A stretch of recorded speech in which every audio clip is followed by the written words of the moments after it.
നിങ്ങളുടെ favourite shows ഇനി ഒരിക്കലും മിസ്സാവില്ല. ഇപ്പോൾ C5 കാണും നിങ്ങളുടെ ഫേവറേറ്റ് ഷോ തികച്ചും സൗജന്യമായി.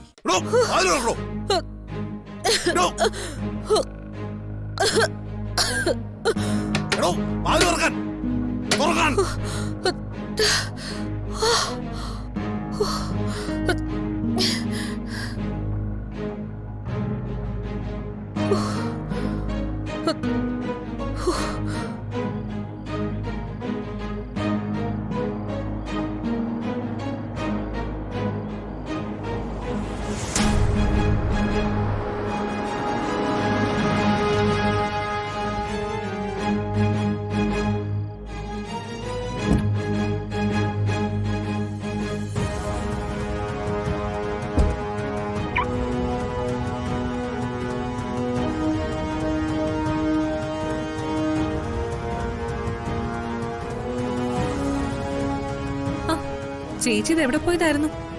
എന്തേ? അല്ല, കുറെ നേരം ആയല്ലോ പോയിട്ട്. എനിക്കൊന്ന് രണ്ടു പേരെ കാണാനുണ്ടായിരുന്നു. തിരിച്ചു വരുന്ന വഴി അമ്മാവനെ ഒന്ന് കണ്ടു. ആരെ? ഹരിഹരന്റെ അമ്മാവനെയോ? അമ്മാവനെ കാണാൻ പോയതായിരുന്നെങ്കിൽ എന്നോട് കൂടി പറയായിരുന്നില്ലേ? ഞാനും വരുമായിരുന്നല്ലോ. എത്ര നാളായി അമ്മാവനെ ഒന്ന് കണ്ടിട്ട്. മുൻപ് വല്ലപ്പോഴൊന്ന് വിളിക്കെങ്കിലും ചെയ്യുമായിരുന്നു. ഇപ്പൊ അതുമില്ല. അമ്മാവന് ഇപ്പൊ മറ്റൊന്നിനും സമയമില്ല. വലിയൊരു ജോലി ഞാൻ ഏൽപ്പിച്ചിരിക്കുക. ജോലിയോ? എന്ത് ജോലി? അതൊക്കെയുണ്ട്. വലിയ ഉത്തരവാദിത്തമുള്ള ജോലിയാ. കണ്ണൊന്ന് തെറ്റിയാ നമ്മുടെ ജീവിതം തന്നെ മാറി മറിയുന്നൊരു ജോലി. അതുകൊണ്ട് ഇപ്പൊ നീ തൽക്കാലം അമ്മാവനെ കാണാൻ പോണ്ട. എങ്കി ഇങ്ങോട്ട് കൂട്ടിക്കൊണ്ട് വരാതിരുന്ന എന്താ? ഞാൻ പറഞ്ഞില്ലേ, ചില വലിയ പരിപാടികളിലാ പുള്ളി. അതൊക്കെ കഴിഞ്ഞിട്ട് വരും. ചേച്ചി എന്താ ഈ വാലും തുമ്പും ഇല്ലാതെ ഓരോന്ന് പറയുന്നേ? പൊതിഞ്ഞ് പറയേണ്ടത് അങ്ങനെ തന്നെ പറയണ്ടേ? ചേച്ചി എന്താ ഇപ്പോഴും എന്നിൽ നിന്ന് ഓരോന്ന് ഒളിപ്പിക്കുന്നേ? ഇപ്പോഴും എന്നെ വിശ്വാസമില്ലേ ചേച്ചിക്ക്? അത് വിശ്വാസത്തിന്റെ അവിശ്വാസത്തിന്റെ കാര്യമൊന്നും അല്ല. നിന്നിൽ നിന്ന് ഞാനൊന്നും ഒളിപ്പിച്ചു വെക്കുന്നുമില്ല. നമ്മളിപ്പോ ഇവിടെ തുടരുന്നതിന്റെ പ്രധാന ലക്ഷ്യം എന്താന്ന് അറിയോ നിനക്ക്? അത് നമ്മളെ ദ്രോഹിച്ച ഇവിടെയുള്ളവരോട് പ്രതികാരം ചെയ്യാൻ. ആണല്ലോ. അപ്പൊ പ്രതികാരം മനസ്സിലിട്ട് നടന്നാ മതിയോ? അതിനുവേണ്ടി എന്തെങ്കിലുമൊക്കെ ചെയ്യാൻ വേണ്ടേ നമ്മള്?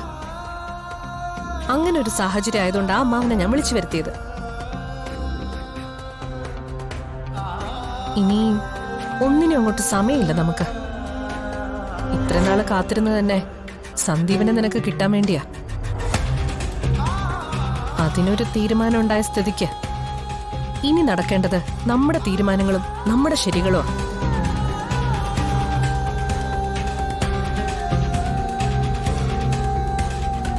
അതിനുള്ള തയ്യാറെടുപ്പുകളൊക്കെ ഞാൻ തുടങ്ങിക്കഴിഞ്ഞു. നിന്നെ കൊണ്ടാവുന്ന വിധത്തിൽ നീയും എന്നെ സഹായിക്കണം. എന്ത് എപ്പോഴെന്നൊക്കെ വഴിയെ ചേച്ചി പറഞ്ഞുതരാം. ഓക്കേ?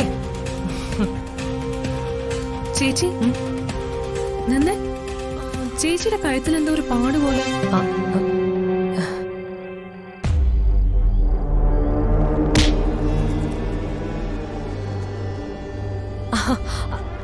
അത് എന്തോ അലർജി പോലെ വന്നതാ. ഡോക്ടറിനെ കണ്ടു. കുഴപ്പമൊന്നുമില്ലാന്ന് പറഞ്ഞു.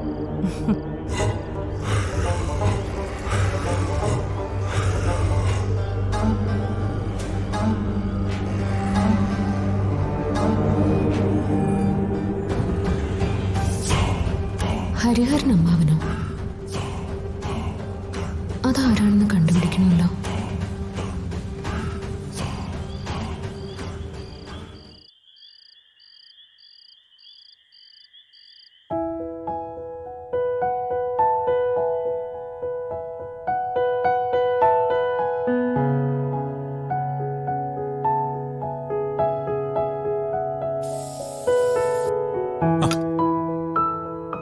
എത്ര നേരമായിട്ട് ഞാൻ കാത്തിരിക്കാന്നറിയോ?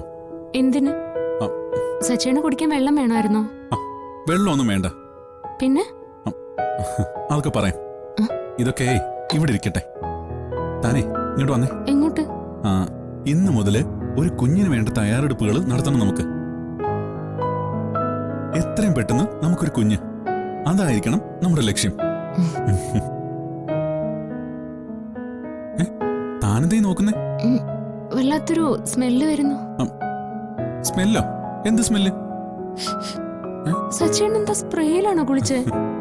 ആ, അത് ഞാൻ കുറച്ച് റൊമാൻറ്റിക് ആവാൻ വേണ്ടി. സ്പ്രേയിലാണോ റൊമാൻസ് ഇരിക്കുന്നത്? ആ, താൻ ഓരോന്ന് ചോദിച്ചെന്നെ കുഴപ്പിക്കാതെ. ഞാൻ പറഞ്ഞതിനെ കുറിച്ച് പറ. എന്തിനെ കുറിച്ച്? ആ, നമ്മുടെ കുഞ്ഞിനെ കുറിച്ച്. കുഞ്ഞിനെ കുറിച്ച് കൂടുതലായിട്ട് എന്ത് പറയാനാ? എല്ലാവരെയും പോലെ നമുക്ക് ഒരു കുഞ്ഞ് വേണം. ആ, ഇത്രയും നാള് നമ്മളൊരു കുഞ്ഞിനെ കുറിച്ച് ചിന്തിച്ചില്ല. ആ, ഇനി എത്രയും പെട്ടെന്ന് നമ്മൾ അതിനെ കുറിച്ച് ചിന്തിക്കണം.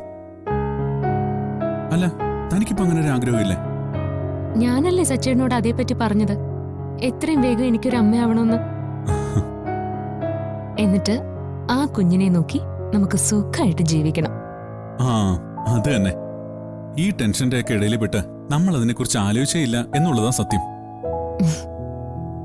അതിനൊക്കെ പ്രധാനമായും വേണ്ട ഒന്നാണ് സച്ചേട്ടാ, ഈശ്വരാനുഗ്രഹം. ഈശ്വരന്റെ നല്ല അനുഗ്രഹം ഉണ്ടെങ്കിലേ കുഞ്ഞിന്റെ കാര്യമൊക്കെ നടക്കൂ. ആ, അങ്ങനെയാണോ? ആ, എങ്കിലൊരു കാര്യം ചെയ്യാം. നാളെ രാവിലെ തന്നെ അമ്പലത്തിൽ പോയി ആ അനുഗ്രഹത്തിന് വേണ്ടി പ്രാർത്ഥിക്കാം. ആ, നമുക്കേ നാളെ രാവിലെ പോവാം. ഇനി പ്രാർത്ഥിക്കാത്തോണ്ട് ഒരു തടസ്സവും ഉണ്ടാവണ്ട. ആ, താൻ പാതി ദൈവം പാതി എന്നാണല്ലോ. ആ, നമ്മുടെ പാതി നമുക്ക് ചെയ്യാം, ബാക്കി പാതി ഈശ്വരൻ ചെയ്തോളും. ആ, താൻ വാ. താനിതെവിടെ പോകുന്നു? നാളെ അമ്പലത്തിൽ പോണ്ടേ രാവിലെ? ആ, അത് നാളെയല്ലേ? താൻ അതിന് ഇപ്പോഴേ റെഡിയാവാൻ പോകണോ? അമ്പലത്തിൽ പോയി നമുക്കൊരു കുഞ്ഞിനെ തരണമെന്ന് പ്രാർത്ഥിക്കാനല്ലേ നമ്മൾ പോകുന്നേ? ഉം. അത്രയും വലിയ പ്രാർത്ഥനയാകുമ്പോ ശരീരവും മനസ്സും ഒക്കെ വളരെ ശുദ്ധിയോടുകൂടി വേണം പോവാൻ. ആ, എടോ, അത് നാളെയല്ലേ? നാളത്തെ കാര്യം തന്നെയാ ഞാൻ ഈ പറയുന്നേ. ശരീരശുദ്ധിയില്ലാതെ എന്ത് പ്രാർത്ഥിച്ചാലും അതിന് ഫലം കിട്ടില്ല. ഞാനിത് പറഞ്ഞു തന്നിട്ട് വേണോ സച്ചേട്ടൻ അറിയാൻ? ശരി, സമ്മതിച്ചു. ഇപ്പൊ എന്താ വേണ്ടേ? എന്റെ അടുത്തുനിന്ന് മാറിക്കിടക്കണം. മാറിക്കിടക്കാനോ? അപ്പോ നമ്മുടെ പാതി? ആദ്യം ഈശ്വരന്റെ പാതി, അത് കഴിഞ്ഞിട്ട് ബാക്കി. വല്ലാത്തൊരു ചതിയായിപ്പോയി. സച്ചേട്ടൻ മാറിക്കിടക്കുന്നോ അതോ ഞാൻ സ്നേഹയുടെ മുറി പോയി കിടക്കണോ? അയ്യോ വേണ്ടേ, ഞാൻ മാറിക്കിടന്നോളാം.